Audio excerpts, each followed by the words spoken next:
Assalamualaikum warahmatullahi wabarakatuh. Perkenalkan, nama saya Khalifatun Nikmah, NIM 3040180063.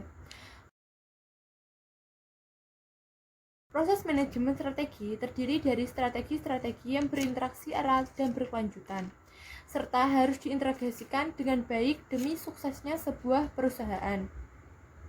Pelaksanaannya sangat bervariasi antara satu perusahaan dengan perusahaan yang lain. Ada 5 elemen dasar dari proses manajemen strategi itu sendiri.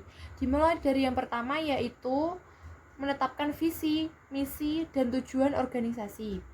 Yang kedua, pengamatan lingkungan. Dalam arti mengamati suatu lingkungan, misalnya bagaimana lingkungan itu berjalan dan seperti apa lingkungan tersebut. Yang ketiga, perumusan dan pemilihan strategi, di mana setelah menemukan bagaimana dan seperti apa lingkungan tersebut, dirumuskan masalah yang ada, lalu menentukan strategi manajemen yang mana yang lebih baik untuk dilaksanakan dan bisa mengatasi permasalahan yang ada. Yang keempat, implementasi strategi atau pelaksanaan dari strategi yang telah ditentukan. Yang kelima, evaluasi kerja dan pengendalian atau tindakan koreksi, di mana setelah melakukan strategi manajemen kita mengevaluasi hasil akhirnya. Apakah strategi yang digunakan itu sudah cukup baik atau masih perlu ada perbaikan atau koreksi untuk dilakukan supaya lebih baik untuk mencapai tujuannya. Keunggulan kompetitif yaitu keunggulan untuk bersaing dengan perusahaan lain, di mana perusahaan tersebut mampu menunjukkan perusahaannya itu bisa melakukan hal yang tidak bisa dilakukan oleh perusahaan lain. Keunggulan kompetitif ada 4 macam.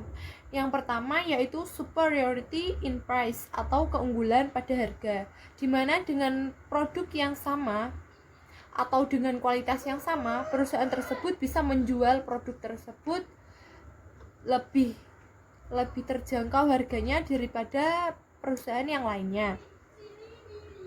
Yang kedua, superiority quality and design atau keunggulan pada kualitas dan desain.